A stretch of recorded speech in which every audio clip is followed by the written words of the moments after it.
네, 반갑습니다. 네, 오늘 반야심경 공부하는 날입니다. 이 반야심경은 대승과 소승의 그 구분을 두는 그런 경전이거든요. 근데 반야경의 실천편으로서 유마경이 있습니다.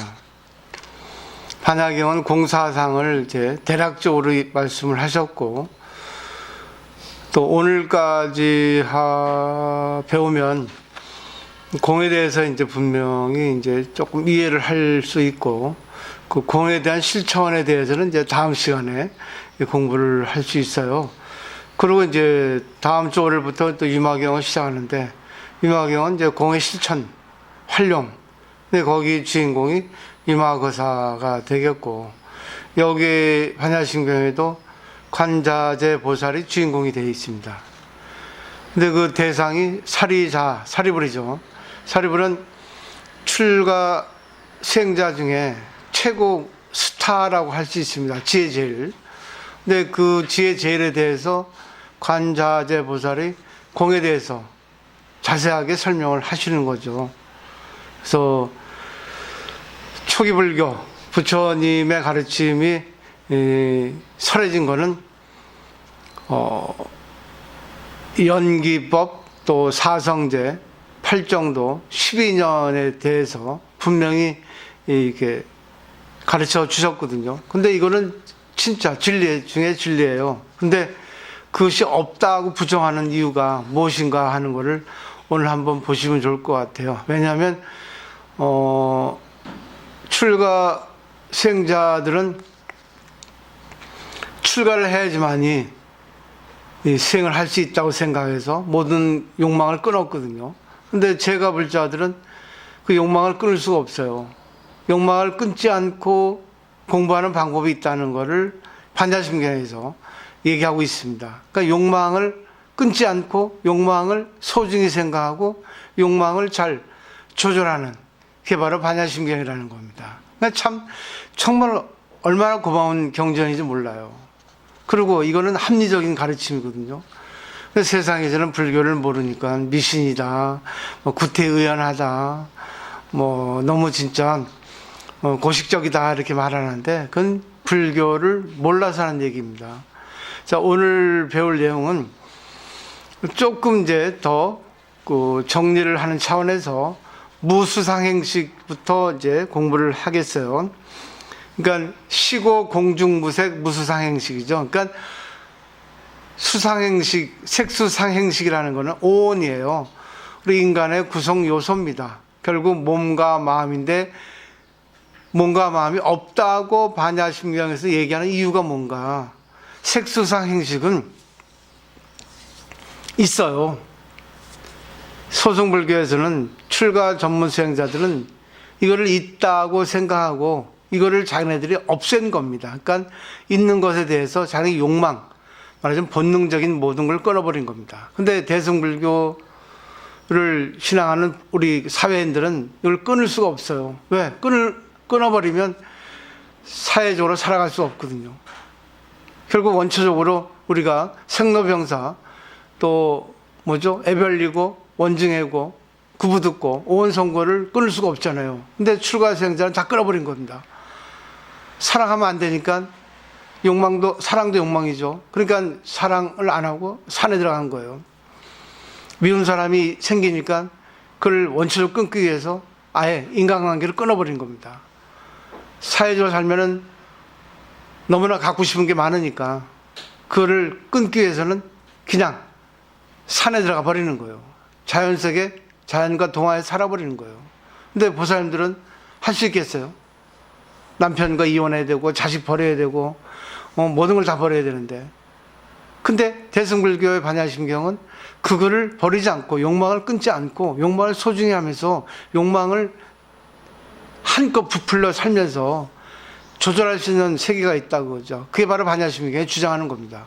그래서 색수상행식이 없다고 하는 거는 생각을 좀 바꿔라.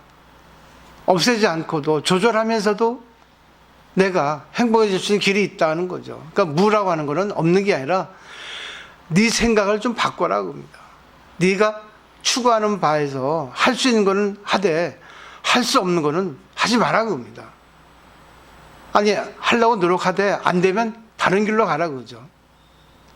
부처님 가르치면 대기설법이에요. 응병여학입니다. 이거는 가장 단적으로 우발의 존자에게 부처님께서 설법한 게 있어요. 우발의 존자가 지계제율입니다. 지율제율의 가르침인데 율장의 이 주인공이죠.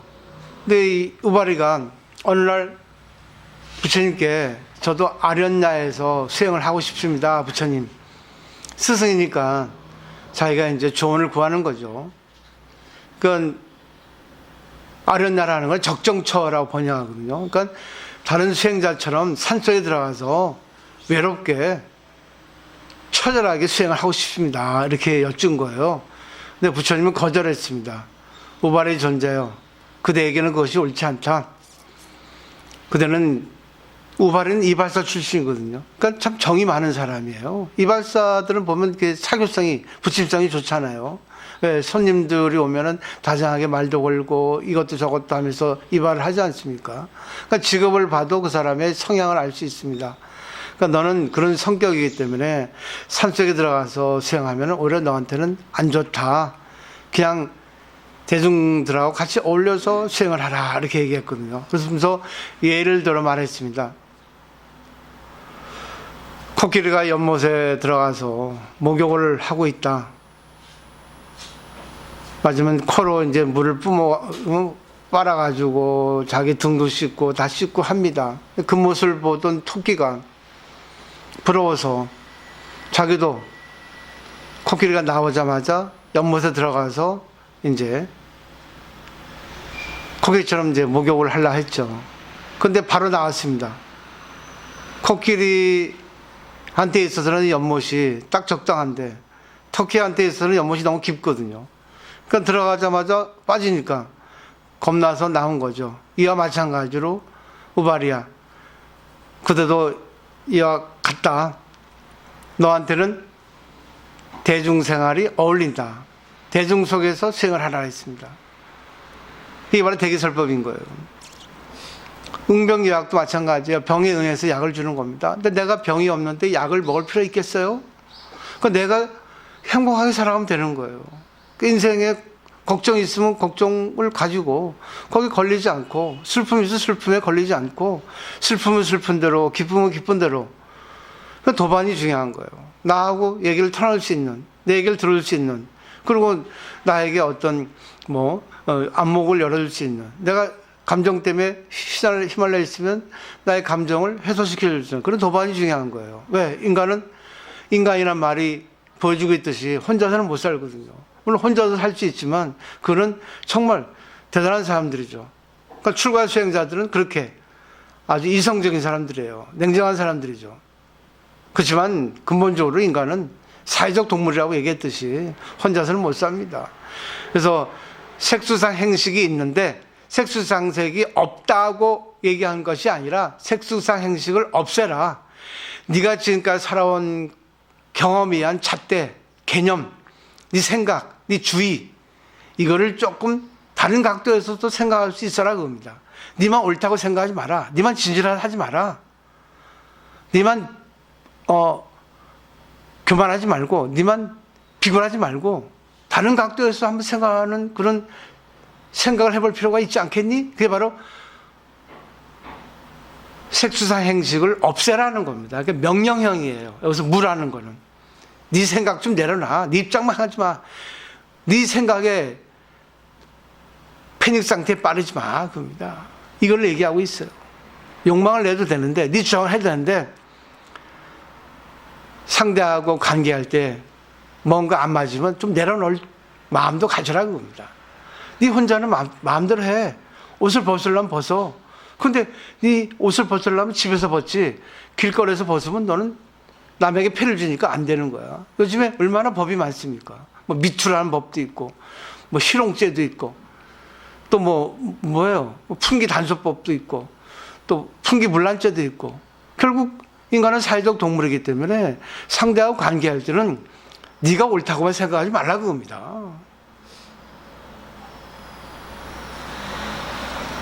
이게 바로 없을 무자를 쓴 거예요. 공입니다. 공이나 무나 아니를 붙잖아. 다 똑같은 말이에요. 불구부정, 부증불감이 있죠? 다 그게 바로 부정을 통한 긍정이라는 겁니다. 결국은 내 자신을 조금 내려놓고 전체 입장에서 한번 볼 수 있는 마음을 가져보면 네가 구애받지 않고 또 걸리지 않고 집착하지 않고 헐헐 자유가 될 수 있다. 그게 바로 공이다. 그래서 공으로 돌려라 그 말입니다. 그래서 결국 이제 모든 사물은 공이니까 걸리지 말라. 자유롭게 살아라 그러죠. 네가 할 수 있는 범위에서 살아라 그러죠. 그렇지만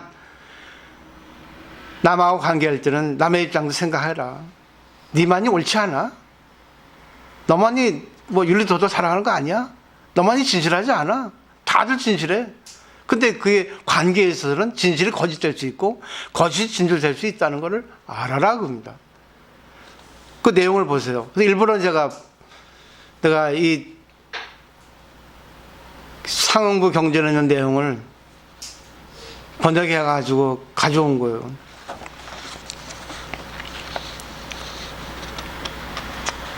양교부서 읽어볼까 크게. 어느 때 석가세조는 다음과 같이 설법하셨다. 비구들이여, 아직 가르침을 듣지 않은 사람들도 낙수를 받고 고수를 받고 비고 비락수를 받는다. 이미 나의 가르침을 들은 제자들도 또한 낙수를 받고 고수를 받고 비고 비락수를 받는다. 그럼 아직 가르침을 듣지 않은 사람들과 이미 가르침을 들은 사람들과의 차이는 무엇일까? 상응부 경전 쌍육다 니까야에서 나온 겁니다. 계속 읽어야지. 낙수는 아름다운 꽃을 보고 즐겁다고 생각하는 것, 고수는 힘든 일을 다니 괴롭다고 생각하는 것, 비고 비락수는 도도 낙수 아닌 것. 석가세조는 이것에 이어 말씀하신다. 비구들이여, 아직 가르침을 듣지 않은 사람들은 고수를 받으면 단식하면서 혼미한 때 이른다. 그것은 마치 제1의 하사를 맞고 다시 제2의 하사를 맞는 것과 같다. 그것에 반해 이미 가르침을 들은 사람은 고수를 받아도 전혀 단식하지 않고 혼미에 이르는 일도 없다. 그것을 나는 제2의 하사를 맞지 않는다라고 하는 것이다. 그리고 이어 낙수, 비고, 비락수에 대해서도 마찬가지로 설하시고 있다. 아름다운 꽃을 보고 아름답다고 생각한다. 다쳤을 때 아프다고 생각한다.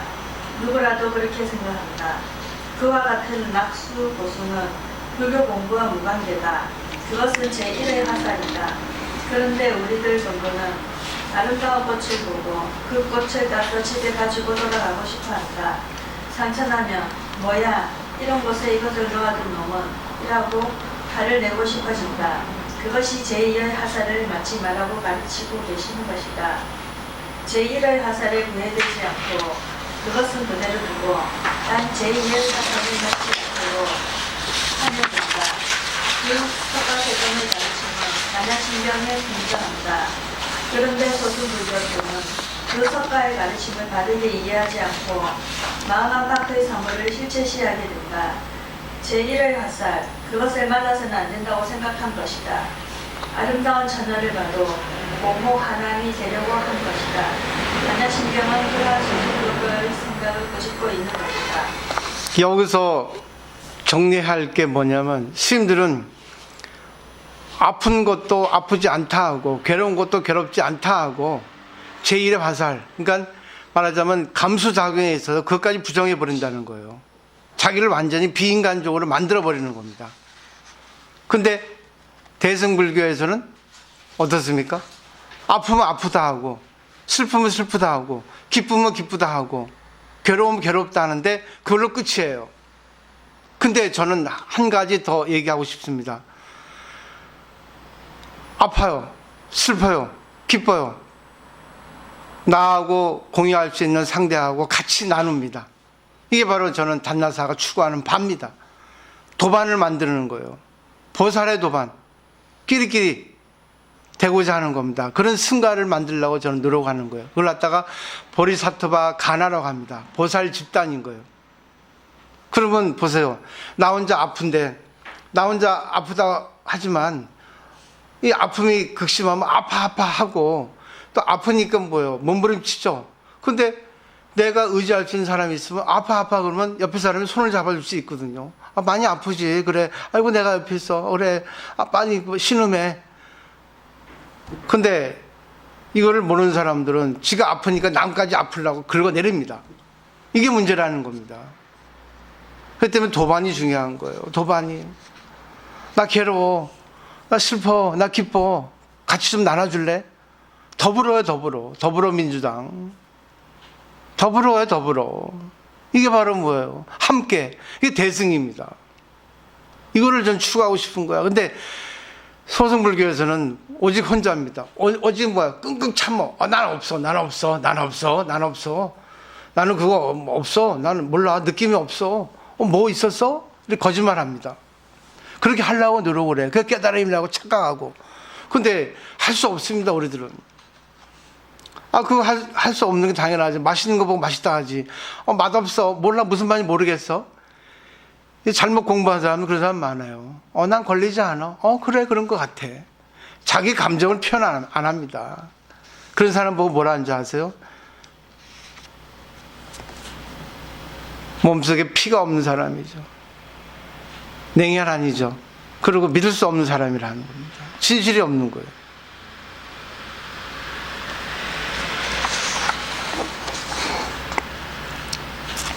그 색수상 행식에 오온이 없다고 하는 거는 결국 왜 없겠어요? 있죠. 근데 있는 거를 가지고 네 입장만 생각하지 마라. 그리고 철저히 감정에 충실해라. 이 감정에서 이성이 나오거든요. 이 감정을 남에게 전가시키지 마라. 남에게 피해를 주지 마라 그겁니다. 근데 피해를 줘도 돼요. 같이 공부하는 사람, 같이 공유할 수 있는 사람이 있으면 좋은 거예요. 그러니까 자식이 아프면 엄마 아파 하잖아요. 남편이 괴로우면 여보 나 오늘 술 좀 먹고 싶어 하잖아요. 그래 여보 얼마나 힘들었어. 그래 여보 이러잖아요. 그게 식구입니다. 나는 그 식구를 만들고 싶은 거예요. 대화를 할 수 있는, 소통할 수 있는. 공부한 사람이 되면 남의 탓 안 합니다. 자기가 아무리 잘해도 남이 잘하게 해주는 거예요. 남이 실수해도 내가 상대를 실수하게 하는 겁니다. 전부 인연이기 때문에. 이제 공부하니까 그러잖아요. 상대가 잘못해도 나에게 잘못이 있는 거예요. 왜? 상대가 잘못하게 하는 원인이 나에게 있다는 겁니다. 상대가 잘해도 그건 내가 상대를 잘하게 하는 또 내가 원인 제공을 했다는 거죠. 모든 게 인연이거든요. 혼자 생기는 건 없습니다. 옛날에 중국에 어느 스님이 상대를 시험해 보려고 상대 스님을 절에 찾아갔습니다. 그러면서 그런 말을 했어요. 가루라는 이제 금시조라 합니다. 가루라. 용을 잡아먹는 새예요. 가루라가 공중에 떠 있다. 그때 천룡은 어떻게 하는가 했거든요. 그러니까 자기는 가루라에 비유하고 천룡은 상대 스님, 이제 말하자면 시험하는 거죠. 그러니까는 그 천룡에 해당되는 스님이 뭐라고 했어요? 우쭐대겠죠. 나는 천룡이라도 가루라 겁내지 않는다. 이게 소승불교겠죠. 대승불교 입장 어떻겠습니까? 아이고 무서워. 잡혀먹기 싫으니까 너 도망가야지. 숨어야지. 이랬답니다. 그 스님이 탐복하고 이 스님은 도가 높구나. 무섭다 하는 게 바로 오온이 없다는 거예요. 슬프면 슬프다 하는 게 오온이 없다는 겁니다. 괴로우면 괴롭다는 게 오온이 없다는 거예요. 근데 그거를 확대시키지 않는 겁니다. 남에게 피해를 주지 않는 거죠. 이게 바로 무수상행식입니다. 그러니까 감정에 솔직한 겁니다. 이게 솔직한 거예요.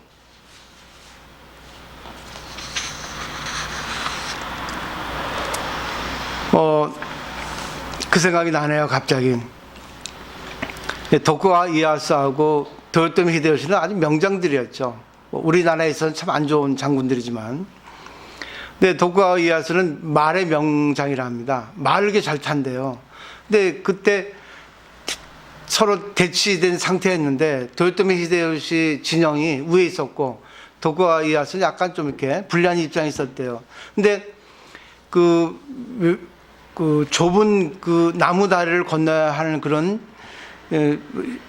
상황이 생겼는데 이 적군들이 도요토미 히데요시 진영의 군사들이 분명히 도쿠가와 이에야스는 말을 타고 지나갈 거다. 왜? 장군이기도 하고 자기 말을 잘 타니까 위급한 상황에서 자기는 뽐내면서 할 것이다 했는데 정반대했어요. 도쿠가와 이에야스는 말에 내려가지고 부하들에게 업혀서 조심스럽게 건너갔다는 얘기예요. 그걸 보고 많은 사람들이 평하기를 야이 알고 보니 뭐 유명무실이네 하는 사람도 있고 역시 명장이다. 위급할 때는 위급한 상황에 있어서 대처할 수 있는 장군이다.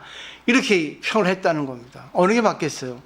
두 개 다 맞죠? 근데 저는 후자를 택합니다. 역시 위급할 때는 위급한 상황에 맞춰서 자기가 힘들 때는 힘든 상황에 맞춰서 하라는 거. 그리고 또 자기가 우쭐낼 때는 우쭐한 상황에 있는 거. 그렇지만 거기에 집착하지 않고 구애되지 않고 계속 이어지지 않는 게 공이라는 겁니다. 자유죠. 근데 오래 끌면 안 되는 거예요. 계속 2절, 3절에 되면 안 되는 거예요. 왜? 세상은 변하니까. 그래서 난 로마에는 개선문에 들어갈 때 뒤에 부하들이 그 장군에게 그런답니다. 장군이시여, 개선문에 속으면 안 됩니다. 왜? 개선문 들어가면 우쭐하잖아요. 승리해서 오니까. 근데 거기에 빠지면 안 됩니다 하고 의례적으로 부하들이 장군에게 고함을 친다는 거죠. 개선문에 속으면 안 된다는 거죠. 너무 멋지지 않습니까? 그러니까 고금 동서를 불문하고 다 똑같습니다, 인간은. 좋은 일 있으면 우쭐대고 안 좋은 일 있으면 왠지 침을 하고 비굴해지고 그렇습니다. 저도 지금 잘 안 되니까 약간 움츠러들고 있잖아요. 옛날에 잘 될 때는 너무 교만했고. 그래서 제가 많은 공부를 하게 되죠. 아, 역시 어려운 상황이 있어야지만 내가 성장이 되는구나 하는 거를 알게 된 겁니다. 참 그래서 힘든 상태가 있는 게 오히려 더 플러스 된다는 거를 요즘 몸으로 절절히 느낍니다. 자, 이렇게 이제 대충 이제 아시겠죠? 누구나 다 부처님이라도 아프면 아프고 중생도 아프면 아픕니다. 근데 부처님하고 중생 다른 게 뭐겠어요? 아파 끝나죠. 근데 중생은 아파 가지고 남에게 끌어당기고 남에게 뭐예요? 또 자기가 그걸 계속 그게 안 좋게 계속 증폭시키고 나아가서 남에게 피해를 주고 남에게까지 힘들게 하는 것이 중생이고 부처님은 아프네 하고 약 바르면 끝입니다. 이게 바로 무수상행식이라는 거죠. 너무 쉽죠? 그 다음에 이제 12년도 없다는 거예요. 무무명, 영무, 무명진, 내주, 문호사, 영문호사진.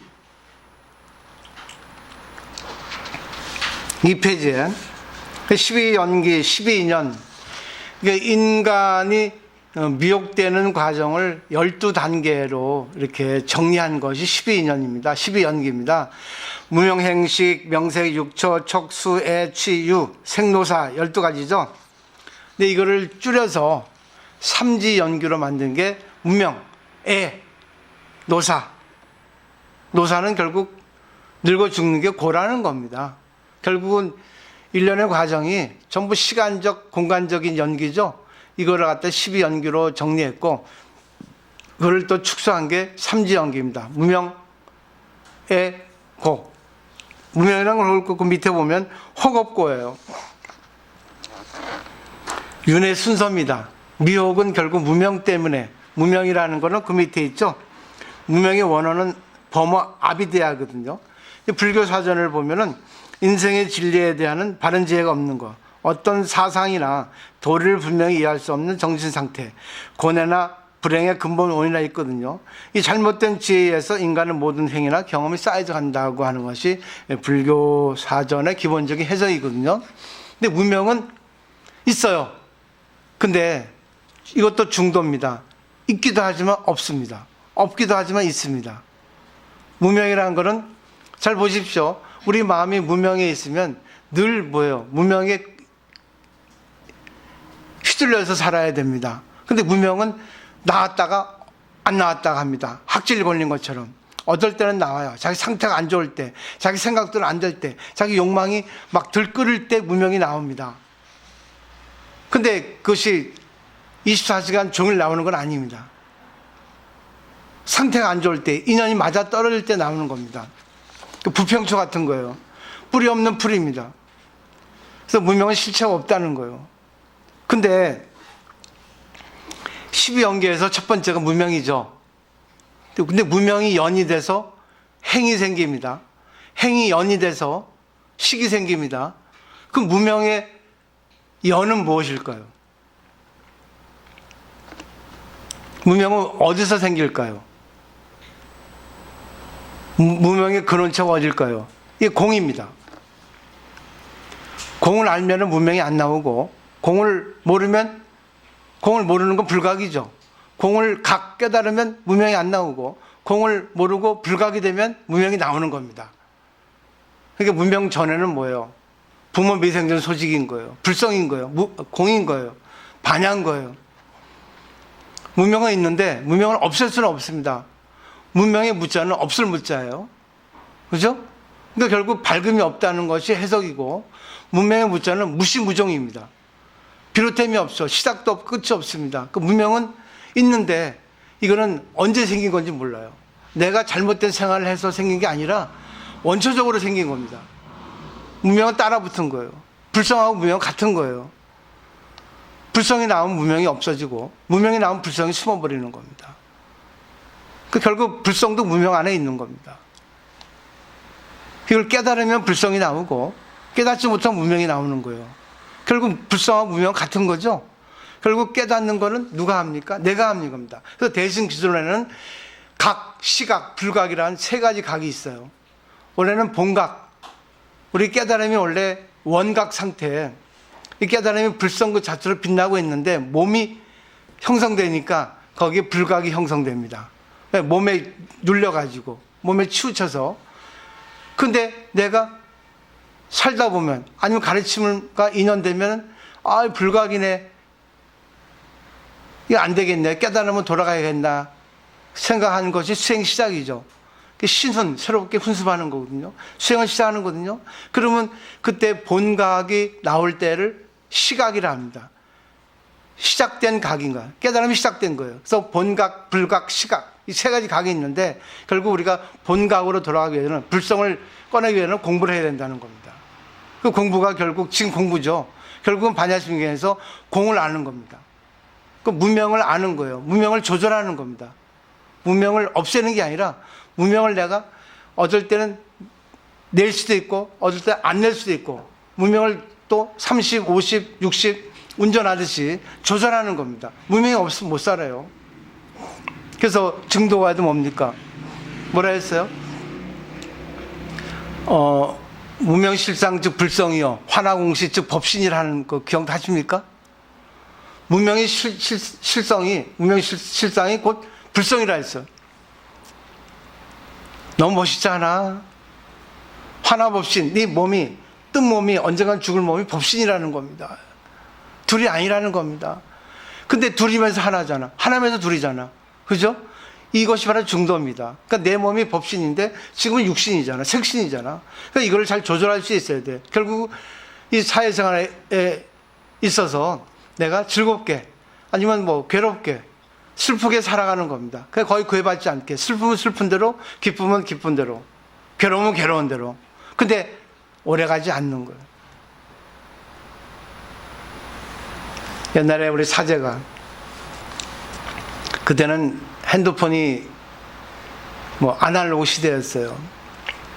근데 있으면 노트에는 맨날 며칠 몇 시에 누가 나를 약 올렸다, 맨날 며칠 며칠에 누가 나를 밥 사줬다, 다 기록하는 거예요. 물론 일기장이 좋은데 이 집착해가지고 계속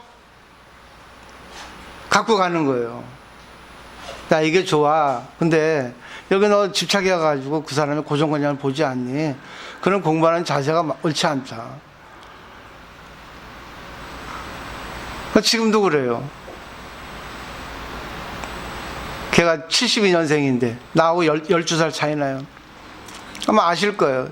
누구 스님 알죠? 약간 맹한 스님 있잖아. 재밌는 스님. 저기 저 강원도에 사는 스님. 한번 왔잖아. 그 스님이 그래요. 맹해 보면 꼭 사오정처럼 그래요. 그래서 사람은 참 좋아요. 진실해. 근데 뭔가 관계가 형성이 되지 않아. 내가 쥐를 주고 해도 이 업이라는 게 쉽지 않아요. 공부가 쉽지 않아요. 그러니까 이 공부라는 것도 보면은 이게 공덕이 있어야 됩니다.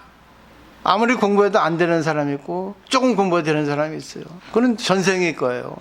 또 12인연은 지금부터 이제 자세한 좀 설명을 드리는데, 첫 번째, 내가 지금 있는 현재의 결과를 보죠. 지금 내가 있기에는 왼쪽에 과거의 원이 있어요. 이 부모입니다.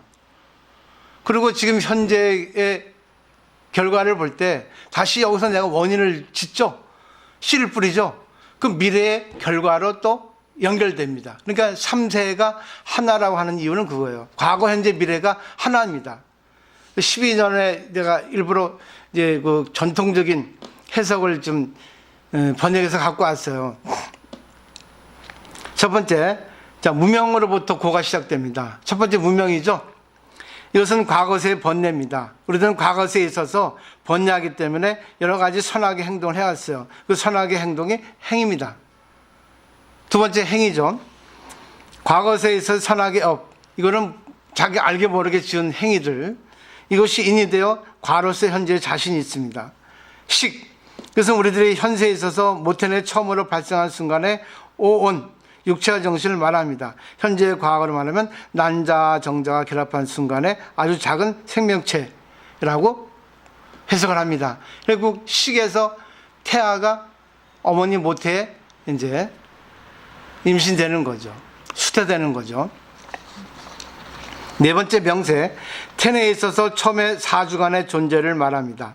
이 사주간의 각 주에는 이름이 붙어 있어요. 불교의 학문이 얼마나 고대에 있어서 정세하고 치밀한 과학이었는가 하는 걸 알기 위해서 이름을 제가 열거해 둡니다. 태내 오이란 그런 말이 있거든요. 태내 5주 57에 35일간이죠. 그래서 처음 1주는 갈라람이고 2주는 안부담, 3주는 폐시, 4주는 건남입니다. 그러니까 명세까지, 그리고 이제 10개월이 다 될 때 6초거든요. 6초는 태내 제5주 이후, 태내 5주면 얼마죠? 57에 35일이죠. 35일 2주부터가 이제 태내 5위가 되거든요. 그리고 출산까지의 사이를, 말하자면 6초까지의 사이를 발라자거라 해가지고 이때 이제 안임이 설신이라고 하는 감각기관이 형성된다는 거예요. 이 2500여 년 전의 학문입니다. 얼마나 정밀합니까? 지금 시대는 뭐 당연한 거지만 2500여 년 전 과학이 발달하지 않았던, 의학이 발달하지 않았던 시대에 부처님 벌써 이렇게 직관에 의해서 이거를 갖다가 아신 거예요. 대단하죠? 그리고 이제 6초에서 이제 태아가 출산합니다. 그걸 초기랍니다. 출산 직후부터 2, 3세까지의 사이에 고락을 식별하는 일 없이 단순한 인식작용을 영위하는 것. 지금까지 동물적인 단계입니다. 태아가 태어나면 찬물도 만지지, 엄마 젖도 만지지, 이것저것 다 만지죠. 그 접촉 관계입니다. 그러니까 이거는 그냥 동물적인 거죠. 그래서 어머니 젖을 만지면 이거는 좋은 거다 해가지고 그때 이제 식별하는 작용이 감수작용이 수입니다. 7번째. 5, 6세 정도부터 13세, 14세까지로 단순한 고락의 감수작용을 갖는 겁니다. 계속 뭐예요? 굴절되는 겁니다. 계속 뭐죠? 프리즘을 해서 자기라는 게 형성이 되는 과정입니다. 12년은 중생이 되는 과정이라는 거죠. 그 다음에 8번 A는 14세, 15세 이후에 나타나는 여러 욕망, 재산이나 애욕에 집착하는 마음입니다. 그 다음에 9번째 취는 집착심이에요. 애의 대상물에 우리들의 마음이 포로되는 겁니다. 그러니까 식별작용입니다. 그러니까 좋은 게 나쁜 게 분명히 여기서 이제 구분이 돼요. 그 다음에 10번 U는 생존, 애와 치가 습관력이 되어 만들어지는 우리의 인생입니다. 이것이 미래세의 우리들의 모습을 결정짓는 인이 됩니다. 여기까지가 이제 자기가 이제 결혼하는 그 시기까지를 얘기합니다. 근데 결혼까지 되면 자기가 어떤 배우자, 어떤 직업을 택해서 어떤 자기로서의 자기 존재가 형성이 되죠. 그리고 결혼해서 미래세에 있어의 탄생입니다. 그 다음에 마지막 노사는 늙음과 죽음의 고뇌입니다. 결국 뭐죠? 자기가 결혼해서 애 낳고 결국 고통의 인생을 살아가는 거예요. 근데 고만 있는 게 아니죠. 고는 결국 뭐죠? 두카가 원어죠. 내 마음대로 안 되는 게 많다는 거예요. 내 마음대로 안 되는 인생이 인생입니다. 내 마음대로 되는 순간에 그 순간 내 마음대로 안 되잖아. 그죠? 늘 변하기 때문에. 이 12년은 정말로 아주 그냥 정밀한 논리입니다. 학문이에요. 근데 이것이 정말 진리인데 이것이 없다고 하는 것은 왜 그러겠습니까? 너의 잣대, 너의 존재, 너의 주의, 너의 생각을 좀 내려놓으라는 거 아니겠습니까? 그죠? 누구나 다 12년을 거쳐서 지금 살아가고 있습니다. 근데 자기가 누구하고 만나서 누구 부모의 연이 닿아서 어떤 공부를 했고 어디에 살았고 누구 만났고 어떤 책을 읽었고 어떤 경험을 했든지 하는 건 다 다릅니다. 비슷하지만 다르죠. 그렇기 때문에 자기 잣대가 형성된 거는 다 다르다는 거예요. 근데 이거는 옳은 것도 있지만 틀린 것도 있습니다. 그렇지만 또 뭐야, 다르죠. 또 옳죠. 맞죠. 그러니까 이거를 전부 다 네 생각에만 맞추지 말라는 게 바로 무고지멸도, 아니 무 12년입니다. 결국 무명이 없다. 무명이 다음도 없다. 노사도 없다. 노사가 다음이 없다. 중간에 내지 생략됐죠. 그 12년이 없다고 하는 거는 결국 뭐겠어요?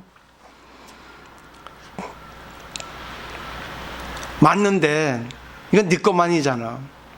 결국 보세요. 이 수행 방법은 역관입니다.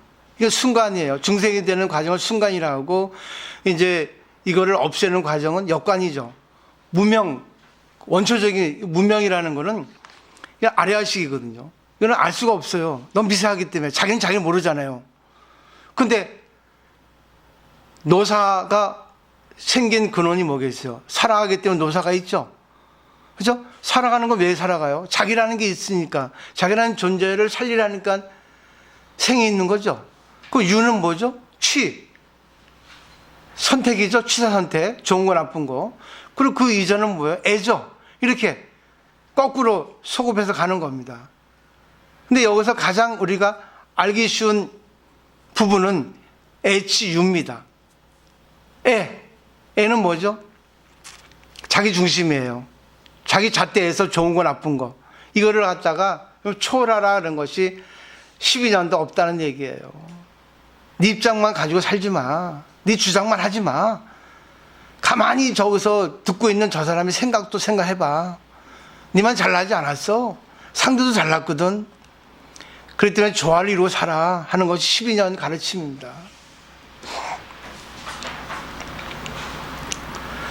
어떤 분이 그런 시를 썼어요. 두 여자가 걸어간다. 젊은 여자 우아하다. 늙은 여자 뭐라 했겠습니까?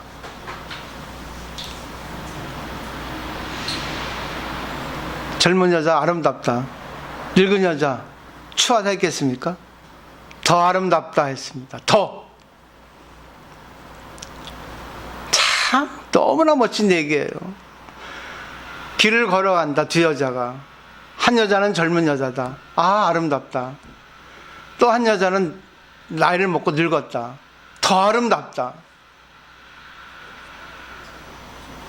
나이를 먹어감에 있어서 뭐가 아름답겠습니까? 주름살 생기고 흰머리 생기고 이제 육체 약해지고 배도 볼록 나오고 뭐가 아름다워요? 근데 그 사람의 내면의 세계가 아름답다는 겁니다. 서로 상대를 위로해주고 알아주고 서로 격려해주고 위로해주고 어떨 때는 그렇게 하면 안 됩니다. 채찍질 해주고 결국 뭐예요? 누나 나이 들면 주름살이 생깁니다. 나이의 주름살이 아니라 지혜의 주름살이 아름답다는 거죠. 젊은 사람은 아름다워 육체가. 근데 정신세계까지 아름답습니까? 정신세계 아름다운 사람은 늙은 사람이에요. 옛날 고려왕 우리 때 우리나라 때 있었잖아요. 근데 그거 없어졌잖아요. 나중에. 그게 삶의 지혜입니다. 나이 먹을수록 지혜가 없으면 추악해져요. 삶의 지혜가 없으면 반야신경 그걸 얘기하고 있거든요. 네 입장만 생각하지 마. 아, 너는 분명히 있어. 근데 그건 네 거잖아. 네 업이잖아. 그걸 없애봐. 네 없애라는 결국 뭐예요? 다른 것도 좀 볼 수 있는 눈을 가져. 이겁니다. 왜 없어? 있죠. 그리고 거짓말 하지 말고 네 감정에 충실해봐. 상대 감정도 충실해봐. 이겁니다. 네만 아름답지 않아? 상대는 더 아름다울 수 있어. 더 아름다우니까 상대 말을 들어주죠. 아름답지 못한 사람은 절대 상대 말 안 들어줍니다. 자기 주장만 하지. 안 그래요? 우리가 초등학교 5학년한테 내 말 좀 들어봐 하면 들어줍니까? 말 들어준 사람이 더 아름다운 거예요. 그리고 더 아름다운 사람은 말 들어주고 상대의 마음을 정리해주고 상대가 정말 좋은 길로 갈 수 있도록 막 애를 쓰는 그 사람이 보살인 거예요. 그게 진짜 어렵다는 겁니다. 이건 자기의 수행이지만 여기서 이 정도 이루어지면 남까지 이룬단 말입니다. 실천으로 연결시켜요. 아는 것만으로 끝나는 게 아니라 아는 거를 몸으로 생활 속에서 살리는, 이룬다는 거지. 이게 마반야 바람이래요. 반야심경 그걸 얘기하는 겁니다. 또 남까지 또 전염시키는 거죠. 그런 사람이 돼야죠.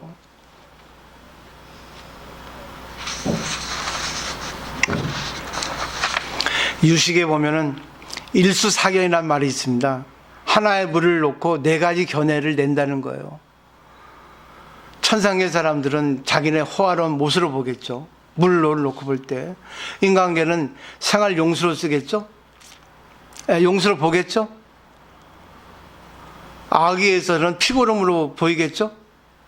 결국 뭐 자기에 맞는 견해로 물 하나 놓고 네 가지 견해 나온다는 거예요. 그럼 물고기한테는 뭐로 보이겠습니까? 아, 우리 집이다 하겠죠. 우리 서식처럼 하겠죠.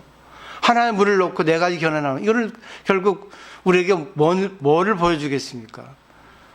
네가 주장할 때, 네가 옳다고 주장할 때 물속에 있는 물고기가 뻐끔뻐끔 아니야 말하고 있지 않지만은 그걸 알고 있니? 그겁니다.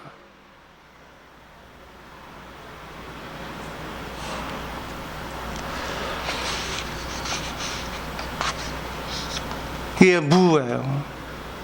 무는 부정이죠. 근데 부정이 아니라 긍정이죠. 결국 긍정은 뭐예요? 대우주의 너가 되라고 합니다.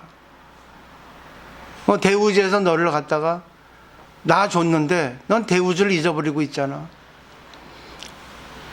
부모가 자식을 낳아줬는데 자식이 부모를 버리잖아요. 요즘 세상에. 근데 요즘에 강아지를 볼 때, 야, 저 강아지가 부모를 알까? 보면 부모는 힘든데도 강아지가 낑낑대면은 가서 젖을 물리고 있고, 정말 자기 힘들어도 항상 그 강아지를 위해서 애를 쓰고 있는 그 모습이, 난 그걸 보고 싶었어요, 사실은. 우리 부모도 그랬을 거 아니었습니까? 아, 생각이 나네요.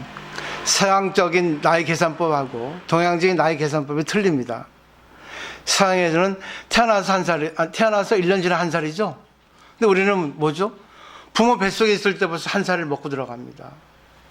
결국 불교의 생각이 맞다고 생각해요. 어머니 뱃속에 있을 때, 과거세에 있을 때까지 네 인생이 벌써 거기도 적용이 된다는 거죠. 맞죠? 그러니까 내 부모를 보면 나를 알 수 있어요. 나를 보면 자식을 알 수 있다는 거예요. 그러니까 내가 지금 어떻게 고치냐에 따라서 부모도 아름답게 만들 수 있고 자식도 아름답게 키울 수 있고, 내가 지금 나를 바꾸지 못하면 결국 업에 이끌려서 윤회하는 거예요. 똑같이. 내가 안 바뀌면 안 됩니다. 나는 바꾸려고 출가했어요. 근데 아직도 못 바꾸고 있어요. 근데 조금씩 달라지고 있죠. 그게 어떤 공덕이겠습니까? 힘든 공덕이에요. 힘들지 않았으면 교만했을 거예요. 부모 감사 모를 거예요. 근데 요즘 갈수록 부모에 대한 감사. 아, 우리 어머니가 나를 10개월 동안 뱃속에서, 나하고 인연이 돼서, 보세요. 70억의 인구가 있는데, 그 중에 우리 어머니가 나를 택한 거예요.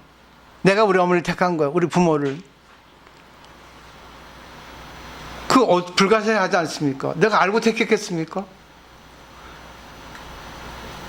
우리 남편도 내가 택한 거예요. 우리 아내도 내가 택한 거예요. 그 많은 사람들 속에 나하고 같이 옷 벗고 자고 애 낳고 같이 좋은 것도 있고 나쁜 것도 있지만 얼마나 귀중한 사람입니까? 정말 귀중하게 생각해야 돼요. 하여튼 대승불교는 공이니까 자기가 할 수 있는 범위에서 하라는 겁니다.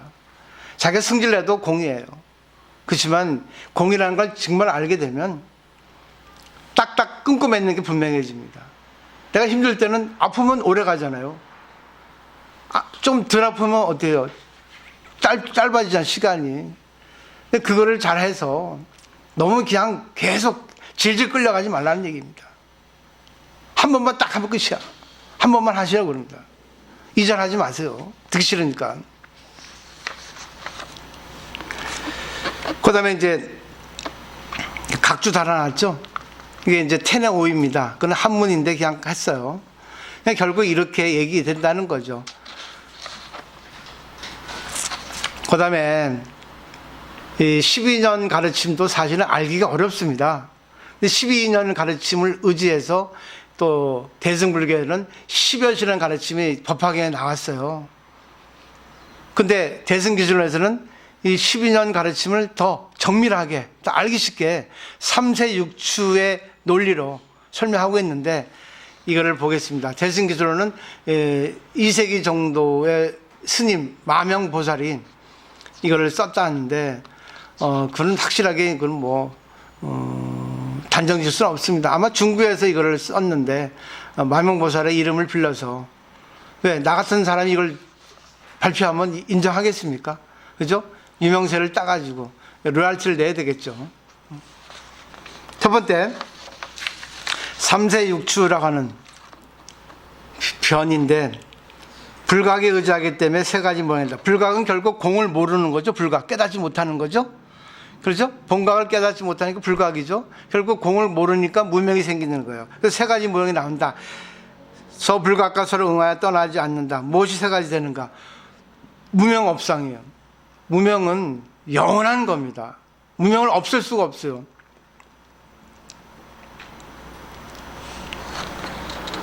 첫째는 무명업상이다. 불각이 하기 때문에 마음이 움직인다. 그것을 업이라고 말한다.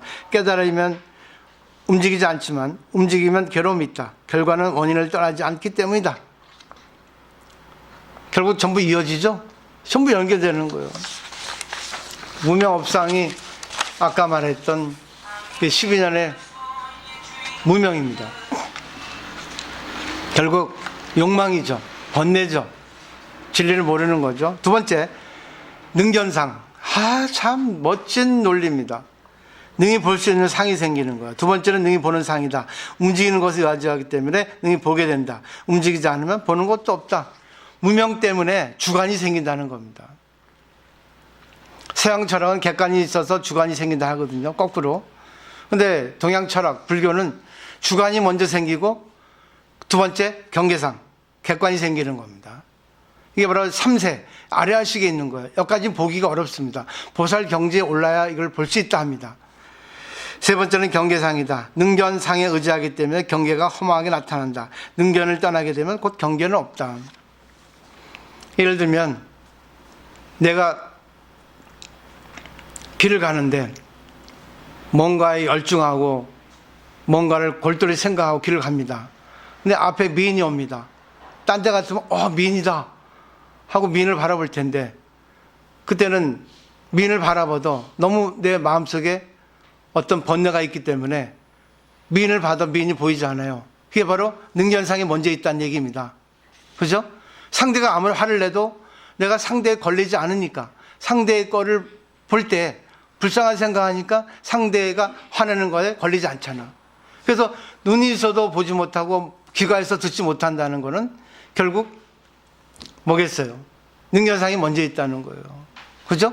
내 마음이 있어야 보이는 겁니다. 내 마음이 있어 들리는 거예요. 그러니까 대화를 해보면 이 사람은 정말 규정한 얘기를 듣지 않고 자기 마음에 듣고 싶은 것만 듣는 거예요. 그게 바로 주관이 먼저라는 얘기입니다. 근데 왜 남 탓을 해요? 남 탓하면 안 됩니다. 물론 남으로 인해서 내 마음이라는 것도 있어요. 그렇지만 내 마음이 그게 없으면 절대 연애하지 못습니다. 내 마음이 연애하고 싶으니까 남이 나에게 유혹을 하니까 연애가 성립되는 거예요. 맞죠? 남이 아무리 술 먹자, 오늘 술 먹자 해도 내가 술 마음이 없고 몸이 아프면 내가 술 먹겠습니까? 그게 인연이라는 거예요. 이게. 맞아야 소리를 합니다. 절대 자기 옳은 건 없어요. 물론 이제 프로테즈를 볼 때 이렇게 비중이 있겠죠. 자, 이게 3세고, 육추는 조금 이제 멋스럽다 해가지고, 또 분명히 우리가 인식할 수 있는 범위의 우리 마음입니다. 육추의 첫 번째 지상입니다. 지자는 지의 지자인데, 이거는 유식에서는 분별이라는 뜻이에요. 경계에 연이 있기에 다시 6가지 생긴다. 무엇이 6가지인가? 첫 번째 지상이다. 경계에 의해서 마음이 불애를 분별하게 된다. 이 지상이 안 좋은 겁니다. 아까 말했던 애치유의 애죠. 그죠? 참 멋진 분석입니다. 결국 자기 중심에 의해서 좋은 게 나쁜 게 갈라요. 그렇기 때문에 자기하고 비슷한 사람하고 친하고 자기하고 비슷한 사람 아닌 사람은 미운 거예요. 물론 자기 색이 있으니까 궁합이 있겠죠. 그렇지만 깨달은 사람은 좋으나 싫으나 다 관계합니다. 근데 좋은 사람은 더 친절하게 하겠죠. 싫은 사람은 조금 덜 하겠죠. 그건 어쩔 수 없어요. 인간이다 보니까. 그렇지만은 상대방한테 기분 나쁘게 하지는 않아요. 상대방도 그걸 알아야 되는데 모르니까 아유 나한테 잘 안 해준다 하죠. 당신이 나한테 잘해주게 했어. 당신부터 봐봐. 당신한테 똑같이 잘해주면 불평등이잖아. 안 그래요? 평등과 차별 관계를 분명히 알아야 반야바람입니다. 그 다음에 상속상. 이것도 무시무시한 이론이에요. 두 번째는 상속상이다. 지상에 의지하기 때문에 고락을 느끼는 마음을 낸다. 생각을 일으켜 상황을 끊어지 않다. 자, 좋은 게 나쁜 게 있는데 호불호가 갈리는데 그걸 계속 집에까지 생각하는 거예요. 내일 모레 한 달, 2달까지 생각하는 거예요. 내가 술 먹고 싶다. 술 먹고 싶다 하죠. 술 먹고 싶다가 뇌리에서 떠나지 않은 거예요. 근데 어떤 핑계를 대서 술 먹는 게 상속상이에요. 그 다음에 뭐예요? 집치상이야. 꼽히는 거야, 이제. 아, 술 먹어야 돼. 그러니까 뭐야? 합리화시키는 거예요. 어떤 변명을 대고, 어떤 핑계를 대고. 그러니까 결국 남자들은 뭡니까? 오늘 초상집, 초상 났어. 거짓말까지 해서 술 먹는 거예요. 이게 집치상인 거예요. 그 다음에 뭐죠? 계명자상이에요. 이름을 붙이는 거예요. 상대는 이렇다. 코카콜라다, 사이다다. 상대는 이런 나쁘다. 이런 좋다. 명자를 붙이는 거예요. 이름을 매기는 거예요. 여기는 아구찜집이요. 저기는 중국집이요. 저 사람은 얄팍한 사람이요. 저 사람은 좋은 사람이요. 저 사람은 내 마음 몰라준 사람이요. 딱 이름을 붙입니다. 관계에서 그렇습니다. 그러니까 여러 가지 설명이 있으니까 그건 잘 알아들으시고. 그 다음에 뭐죠? 이름을 붙인 다음에 이제 업을 일으켜요. 말하거나 행동을 취하거나. 그 되겠죠? 마지막 업계 보상입니다. 이제 업을 짓죠. 기업상에서 업을 일으키죠. 행동으로 나타내죠. 그럼 고에 매이는 거예요. 결과론적으로 고가 생기는 겁니다. 아이, 하지 말았어야 했는데, 아이고, 이끌려가지고, 내 집착해가지고, 끄달려가지고, 아유, 내가 괜히 말했어. 결국 뭐예요? 괴로운 거예요. 그게 우리 인생이에요. 결국 뭐예요? 무명이 일체 염법. 염법이라는 염자는 물들 염이던데 안 좋은 겁니다. 무명은 결국 내가 이런 일련의 과정을 알면서도 아니 무시하기 때문에 고가 생긴다는 겁니다. 그러면 깨달으면 어때요? 안 하면 되는 겁니다. 아 근데 반야심경에서 없다고 하는 거 12년도 없다 하는 거는 이거 하려면 해. 근데 그거 받으면 돼. 그죠? 맞죠? 공이잖아. 내가 이렇게 진리에 어긋나을 해도 그것도 공이잖아, 사실은. 근데 괴롭잖아. 그럼 결국은 뭐예요? 자기가 공이 안 됐다는 걸 알게 되거든요. 그러니까 해도 돼요. 안 해도 돼요. 사실은 실수해서 사람이 성장하죠. 야구 선수가 자기가 연습을 오래 많이 해도 시합 때 잘 못하면 왜 못했는가 분석하죠. 못했기 때문에 분석하죠. 또 잘해도 분석하죠. 근데 또 보세요. 분석을 했다 해도 그 다음에 성적을 좋게 낼 수 있는 건 아닙니다. 상황이 달라지기 때문에. 계속 중생은 뭐예요? 계속 실수하는 거야. 그렇지만 이제는 그만해라 그거예요. 해도 1절만 하라 그거예요. 짧게 하라 그거죠. 옛날에 10분 했는데 이제 1분만 해. 저도 달라지고 있잖아요. 저도 이제 출가해서 세속하고 인연을 많이 떨어뜨려 살아왔기 때문에 세속이 어떤 사회성이 없잖아요. 부족하잖아요. 많은 오해를 일으켰고. 그렇지만 지금 내가 이제는 포교를 한 지 15년 이상 되니까 신도들하고 많이 관계하면서 저도 이제 철이 좀 들어가죠. 사회성이 좀 있어지는 거죠. 세상은 이렇구나. 세상 사람들 심리는 이렇구나. 이런 게 정서구나. 이 시대는 이렇게 해야 되는구나 하는 걸 조금 이제 제가 알아가는 지금 과정에 있잖아요. 덕분이에요, 보살님 덕분에. 그렇기 때문에 이렇게 공부를 해 나가면 어느 것이 좋고 어느 것이 나쁘고 어떻게 해야지만 저 사람에게 약을 줄 수 있고 어떻게 하면 저 사람한테 정말 약을 할 수 있을까. 결국 자기도 공부되지만 남도 공부시킬 수 있는 그런 대보살이 된다는 겁니다. 나를 알아달라 하기 이전에 내 자신을 한번 뒤돌아보라는 거예요. 그게 공. 나의 부정을 통해서 상대를 긍정하고 상대의 고귀함을 알라 그겁니다. 내가 잘나는 거는 누구를 해야 잘나겠습니까? 남이 나를 잘나게 해줘야 내가 잘나는 거예요? 나는 진짜 모든 신도들을 다 잘나게 하고 싶어서 이렇게 분석합니다. 내가 왜 돈 버는 걸 모르겠어요. 출가하기 전에 사업을 한 사람인데.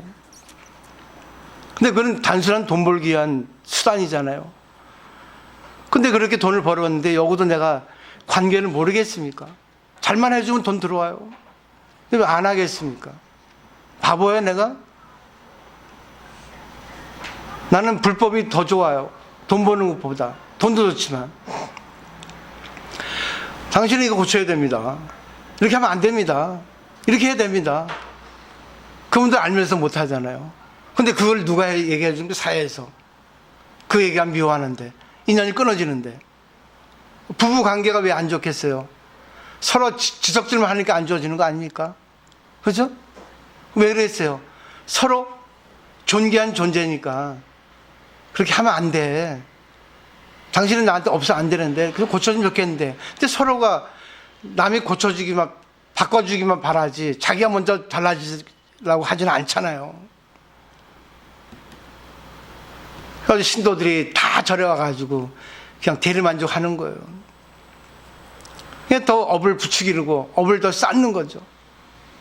그래서 저는 그게 안 좋다고 보니까 이렇게 하는데, 이제는 성공했어요. 단 몇 분이라도 깨닫는 분이 나오니까.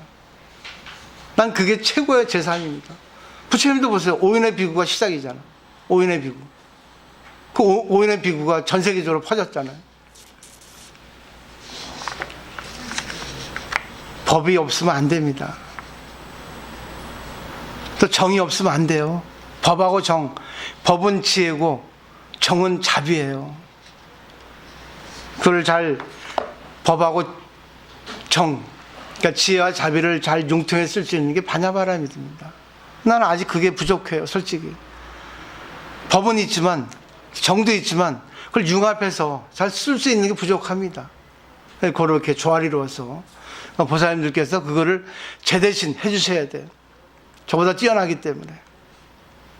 오늘 여기까지입니다. 오늘 어떠셨어요? 남주호사.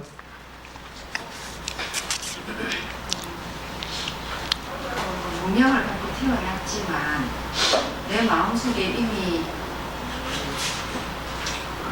뭔가 깨닫는 마음이 이미 저는 우리들 마음속에 있다고 생각하거든요. 응. 그러면 이왕지사 이렇게 절에 오는데 우리가 진짜 한 해 뒤에 다니는 게 아니고 오랜 기간 다녔는데 10년 돼도 지금 아직도 배울 게 너무 많이 남아있고 근데 이미 그런 배울 것들이 내 마음속에 있다고 생각해요. 내가 그거를 찾아서 못 쓸 뿐이지. 그러면 스님께서 공부 시간에 이렇게 얘기해 줄 때 그거를 알아듣고 내 마음을 좀 건드려서 그 좋은 부분을 좀 발휘할 수 있습니다. 그런 생각을 했어요. 근데 다음 시간에 이제 무지영무등 나오거든요. 지혜도 없고 얻은 것도 없다는 거는 결국 이 팔정도를 우리가 실천하면 깨달음도 있고 지혜도 생기거든요. 근데 그것도 없다는 거야. 왜? 집착하지 마라. 왜? 죽을 때까지 반야바라밀은 완성할 수 없다는 거야. 미완성이 완성이라고. 내가 깨달았다면 깨달음에 구해되는 거야. 교만이 되거든. 나의 깨달음이지. 근데 그거는 그 순간의 깨달음이었지 이것이 다음에 어떤 인연 관계에서 적용될 수 있다는 건 아니에요. 왜? 자아가 나오니까. 그 다음 시간이에요. 그러니까 죽을 때까지 공부해야 돼요. 중생에 내가 더 많지 깨달음에 내 자신이 더 많겠어요? 그저 자아의 자기가 더 많지 진화의 자기가 더 많겠냐고.